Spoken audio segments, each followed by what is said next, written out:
In this video, Kevin and I are going to be discussing the movies and TV shows that we watched during the month of July. I will go ahead and tell you, we didn't watch a ton. I mean, we watched some stuff, but we didn't watch... You watched a lot more than I did. I watched a lot more than Kevin. Yeah, that's just the way it was. And then we went on vacation, and so there went a week of, you know, and we actually saw some stuff while we were on vacation that we thought was really interesting. I watched a movie, a Netflix movie at the very beginning of the month called Run, Rabbit, Run. It has Sarah Snook. You all might recognize the name Sarah Snook from the show Succession. She is the the sister in Succession. And I did not like the ending of this. So I won't tell you anything that happens, whatever, because we don't give stuff away during this video. But you watch this whole movie basically, and then at the end of it, you really don't know what happens, and that's that. And I don't like movies like that. Nice if they wrapped it up something. I like movies to have an ending, a clear-cut ending.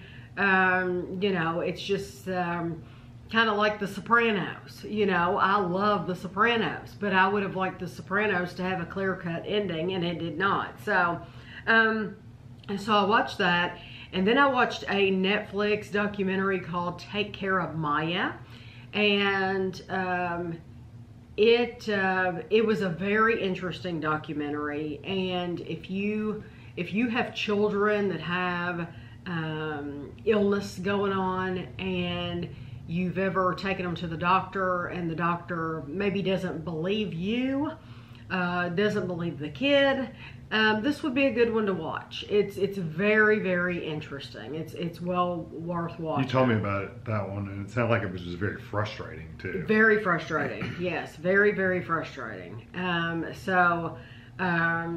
Yeah. One of those that would kind of tick you off, you know, at the end of it, it's like, it makes me mad. Yes, but it was worth watching. Then I watched David Foster, Off the Record. This is a Netflix story, the story of David Foster. David Foster is a musician, and he has helped the careers of so many people, writing songs for people, and he's a wonderful piano player. Some of you might know him from The Real Housewives of Beverly Hills. He was married to Yolanda Foster, who, if you know Gigi Hadid, that Yolanda's her mom. And so they were married. She and David were married, and while she was on The Real Housewives of Beverly Hills, and they did get a divorce, and of course he's with somebody else now. He's with Catherine McPhee now.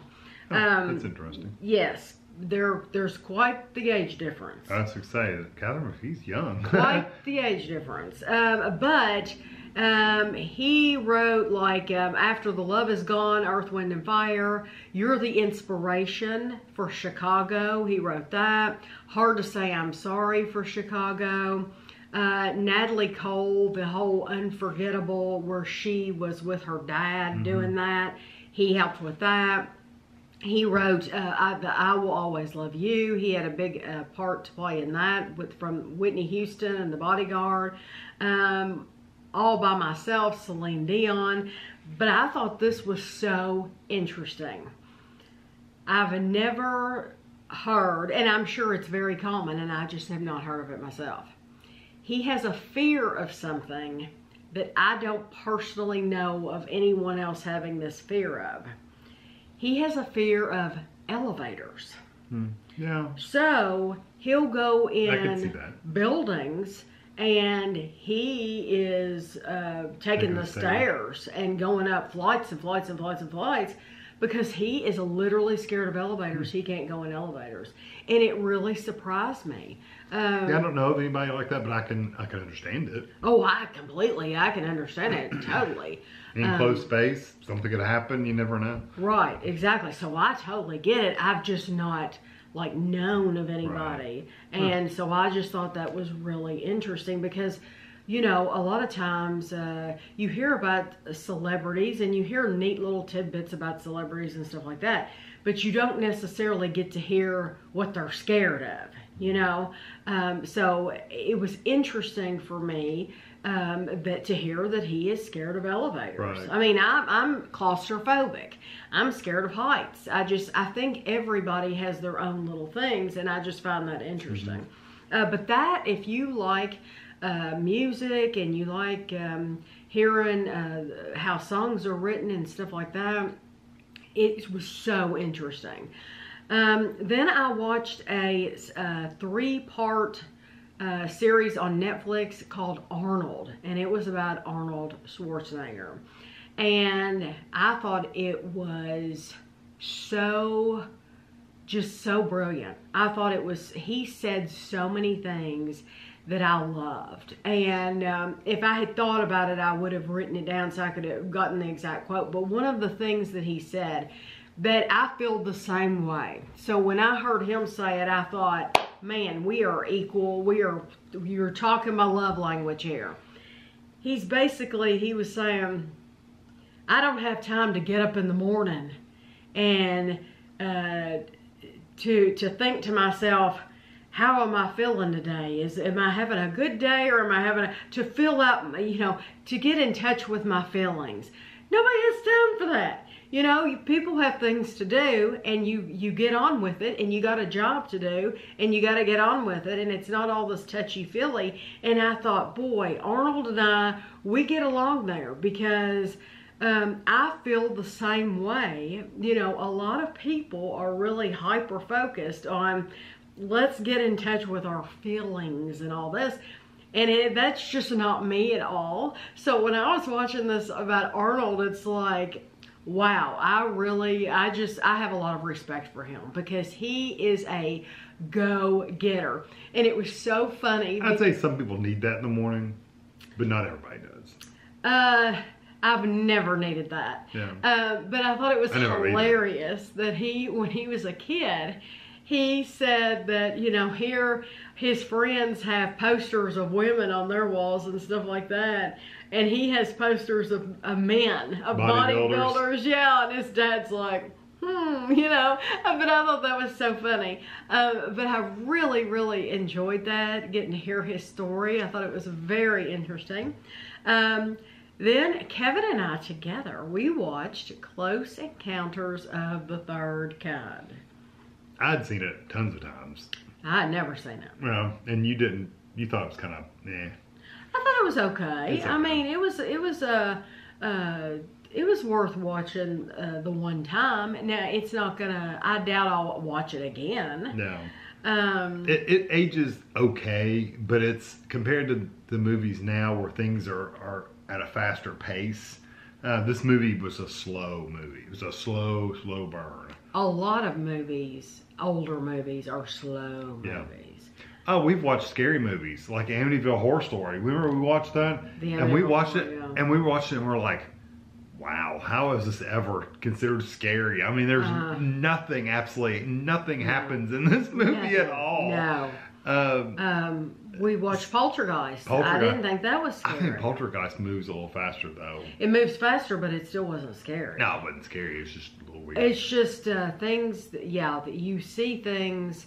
You realize that we see so much on TV and we hear so much these days that it kind of desensitizes you to things. And so when you go back and watch these movies, it was like, wow, this was really nothing. And it probably was terrifying back in the day, you know, when they weren't used to seeing movies and stuff like that. You weren't all used to hearing the news from all over the world about real things happening that were horrific. You know, you see this and go, oh, wow, this is really freaky, you know. Right. But yeah, it was pretty slow. Yeah. But I'm glad we watched it. I'm glad she got to watch it for the first time. I thought that was cool. We watched the first part of The Witcher.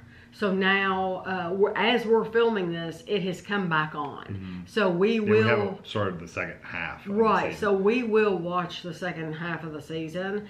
And I really enjoy The Witcher.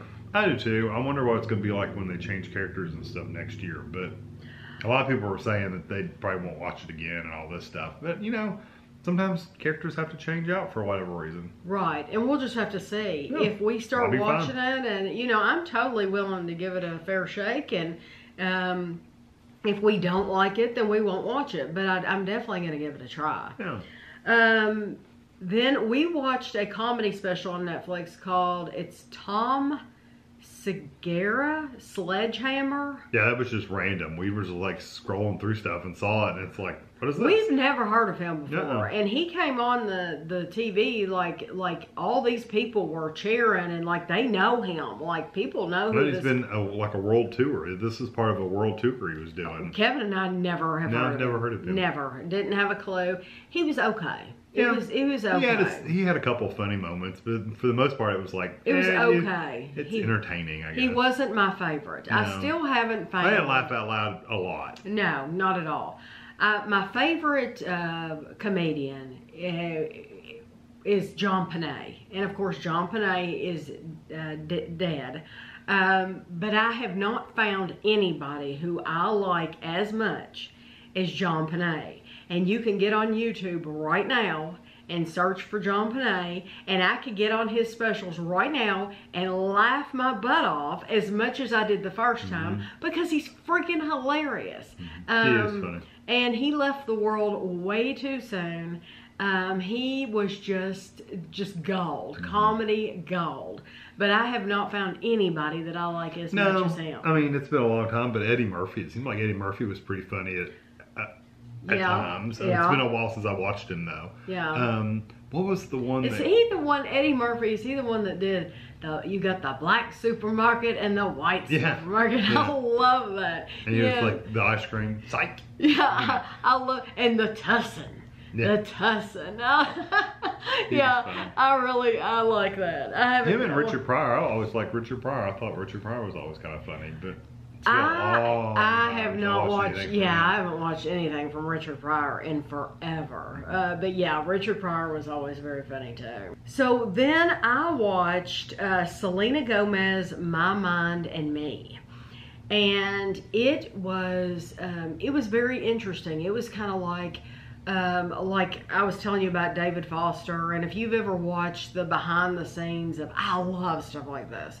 I think we've watched the Lady Gaga one and Katy Perry. And all if you like seeing the behind the scenes of actors, actresses, musicians, this was really interesting seeing Selena Gomez. I think what surprised me, and I don't know why, but she was very emotional the whole time.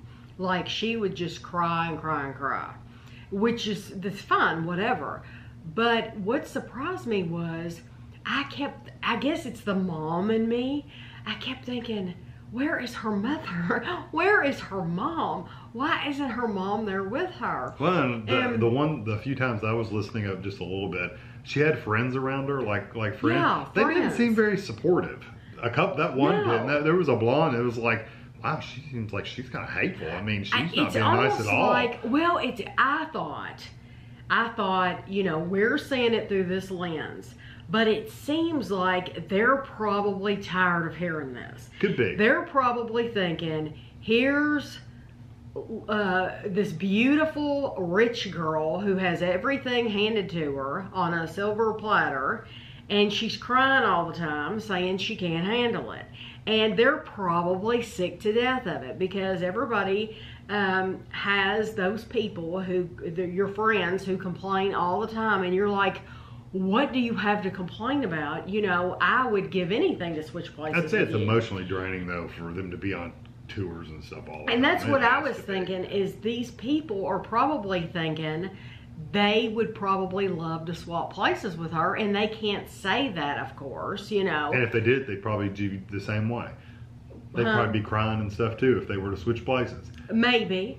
But I kept thinking, where is her mom? Where's her support? Why isn't her mom with her? Because I've always thought, you know, even with like Taylor Swift and things like that, I thought, if Ashley were this big star, and Ashley, our daughter Ashley, if she were going around and doing concerts and stuff like that, Do you not think I would want to go? Maybe she didn't want her to go. Maybe she didn't want her to go. I don't know what the relationship's like. But I don't either. I have no idea. Bad relationship. But that's something that I would love to do, is I would love to be there. Ashley would love that, just to let you know. I would love to like be there, and hopefully she would want me there for a little bit. Maybe, of course, not the whole tour or whatever, but some of the time. I mean, you would have thought her mom would have been there some of the time. Like I said, they may not have a good relationship. I have no clue. But I thought it was interesting. I enjoyed that. It was a typical music concert documentary, is what it seemed like. Then I watched. This is a Netflix movie called The Deepest Breath. And it's basically a documentary. I did not know until I watched this that there is such a thing called, was it called freestyle diving or free diving? Free diving. Maybe. Where you don't have an oxygen tank. You just hold your breath. Listen, I had no idea that this existed. These people literally go down in the water and they're head first going down.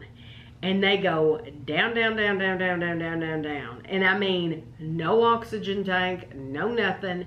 And they're going down as far as they can go on a breath. And then they get down there and then they have to make their way back up. Dangerous. I don't know what possesses these people. Some people just have no fear of anything.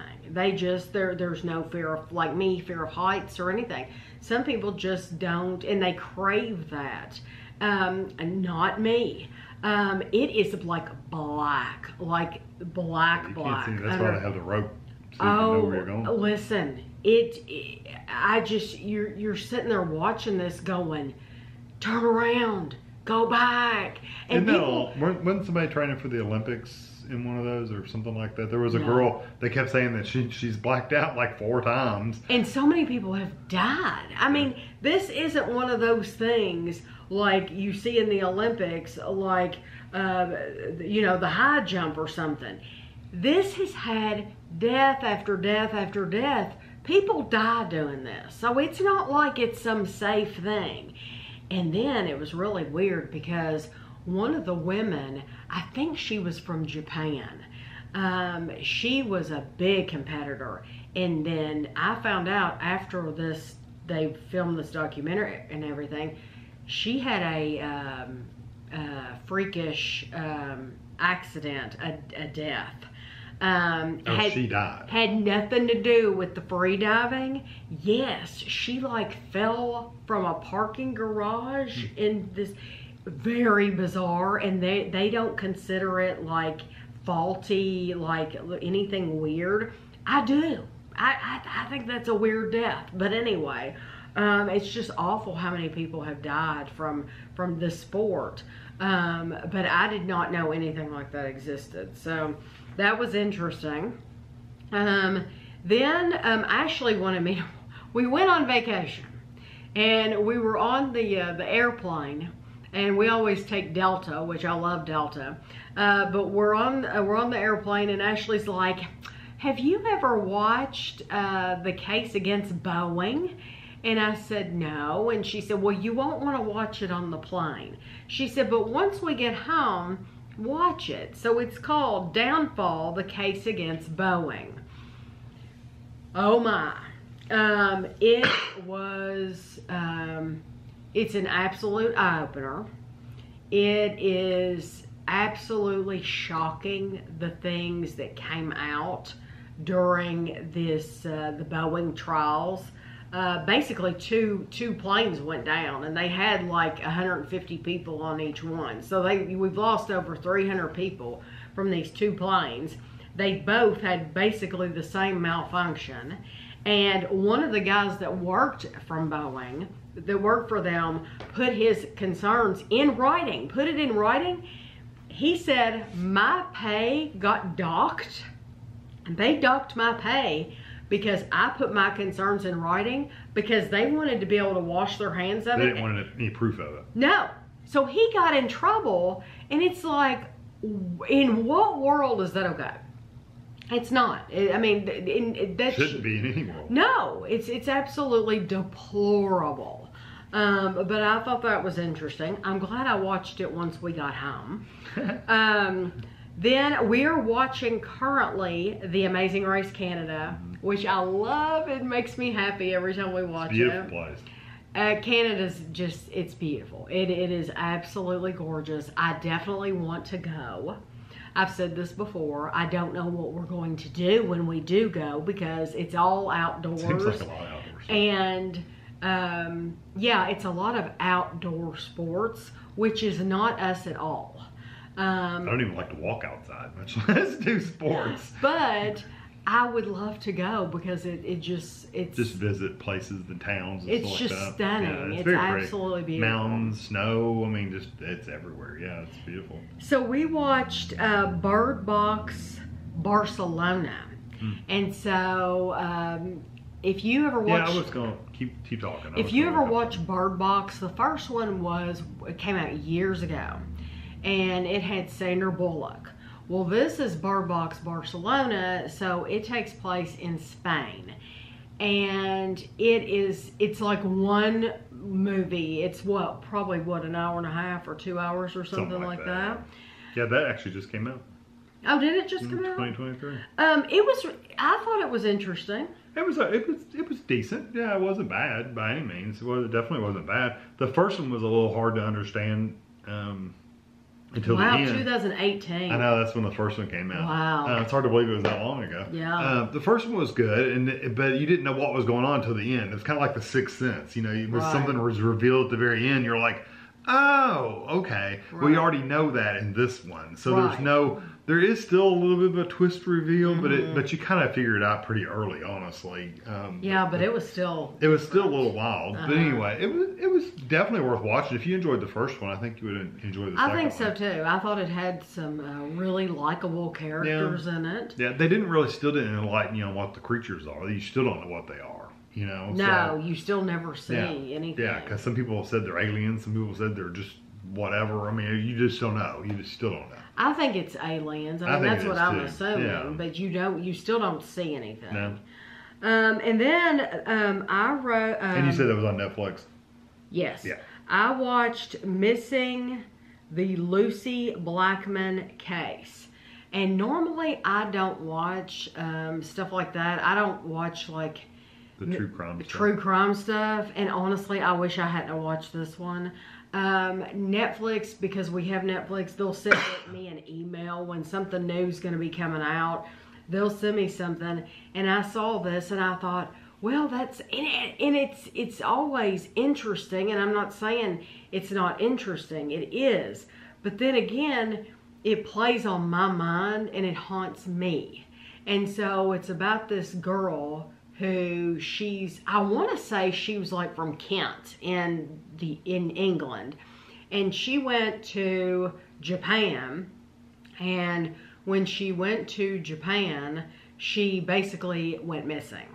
And so it is about them finding out what happened to her when she went missing. Did they figure it out? Yes. Okay. Well, at least they figured it out. They figured it out, but it's disturbing. Oh, and any of those are disturbing. Yeah, it was disturbing, and it's one of those. It's like it doesn't make you happy to watch something like that. I'm surprised that the things like that are as popular as they are. That people actually like to watch stuff like that, because it is not happy, and it's not joyful.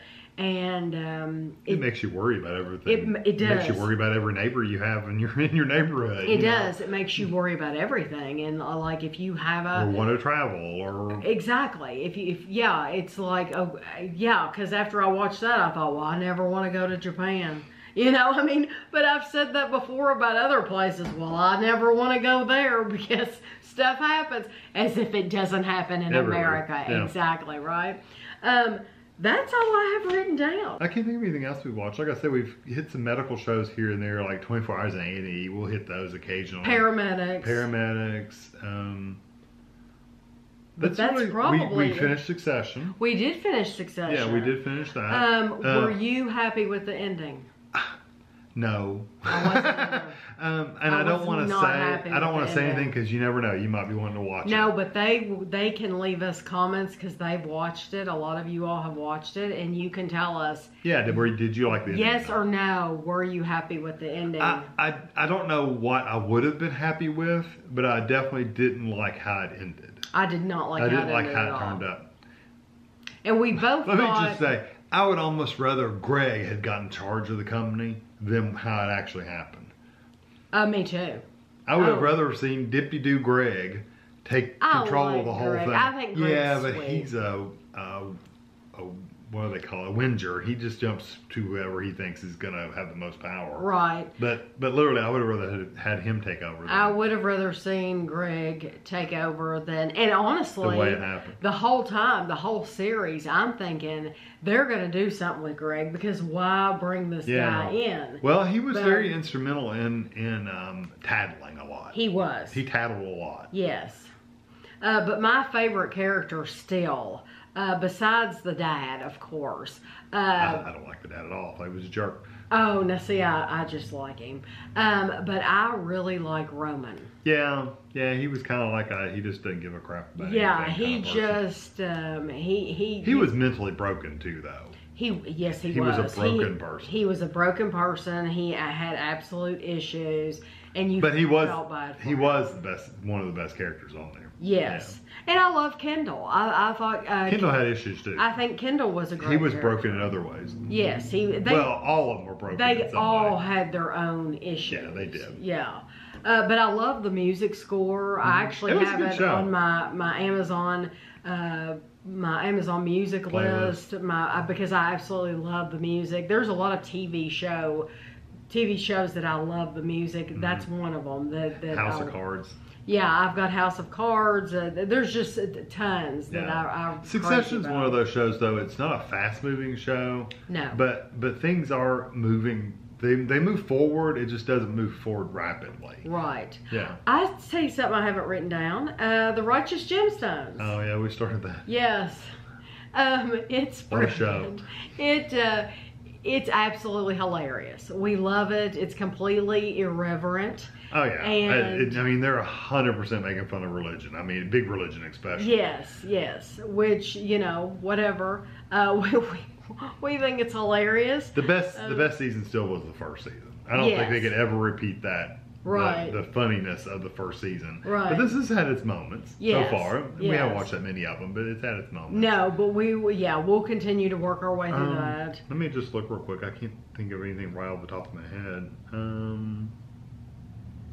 We've got a lot in there to watch. Yeah. Oh, MasterChef. We're watching the MasterChef, but the U.S. version. We haven't watched that in a little bit. No, but we have been kind of watching it. Oh, let me tell you something I quit watching. It's the end of an era for me. This is big. For me, this is big. A lot of you are going to be like, whatever. That's because you've been watching it since it first came on. This is the end of an era. I am no longer watching The Real Housewives of New York. They've ruined it. They have ruined it. Well, they got rid of everybody. They got rid of every single woman on that show that made you want to watch it. And they brought in all new women who I could give a rat's behind about. A bunch of influencers. I mean, I don't follow influencers on Instagram. I don't follow these. Why in the world am I going to watch a show about? I could care less about any of them. And I've quit watching it, and I will not watch it again unless they bring back the old people. So you're thinking they should have just canceled it? I think they should have canceled it. I think it is it's a catastrophe, and I'm not interested in it at all. It's not the same at all. And the way they talk, the words that they use, and they're trying to be all hip and like TikTokers use these new words, and it's like, we already had perfectly okay words before you've had to make up this new word to describe the, no, I'm just not going to do it. I'm not watching it. I don't like it. So I'm still enjoying. I think if the ratings go down low enough, maybe they'll do something about it. It will shock me if people are watching this, because these are very unlikable people. I did not see anything like redeeming qualities that's like, there's nothing about these people that I want to watch. But I am still watching of the other ones, you know, like the Real Housewives of Orange County and stuff like that. I'm still watching them, and the other ones that come on. But New York, it's done. It's for me. That is over. So anyway, that is it. I think we covered it for the month of July. We got some other shows coming up within the next month or so, but yeah, that'll be interesting. If you all want to give us any recommendations, especially Tammy, she tends to watch a lot more than I do. Yeah. Oh, and I tell you something else, that Only Murders in the Building is going to be coming back on too, isn't it? Yeah. I think it's really, really soon. Yeah. Which has Selena Gomez and Steve Martin. Steve Martin and Martin Short. Yeah. And you know what I heard? I bet you didn't hear this. This is going to surprise you. They nominated for awards for that show. Nobody got nominated for an award except Martin Short. Now, see, I like Martin Short. I like Martin Short too. He's better in this show than he has been in other shows. Right, but I know that you don't like him as much as you like Steve Martin. So I knew that would surprise Kevin. We need to watch. I need to get Tammy, now that I've got her to watch the Close Encounters. I need to get you to watch The Three Amigos. Oh, I've never seen that. Okay. Well, it's stupid hilarious. Steve Martin and Martin Short and who else? Chevy Chase. Oh, Chevy Chase. They're the three. Oh, I like Chevy Chase. I think it's called The Three Amigos. Three Amigos. I'll have to look it up to be sure. Yeah. I'm pretty sure that's what it's called. Yeah, I need to see that. Yeah. Well, like I said, if you all have any recommendations, we may or may not get to them. If you know of another show that we might like that's kind of like Succession, then that would... like a drama. Yeah, I like sitting down for like an hour drama. Yeah. And if we don't watch, if you make a suggestion and we don't end up talking about it or something like that, sometimes the shows don't hit the same way for everybody, you know. Exactly. So I hope you enjoyed the video, and we will see you at the end of August.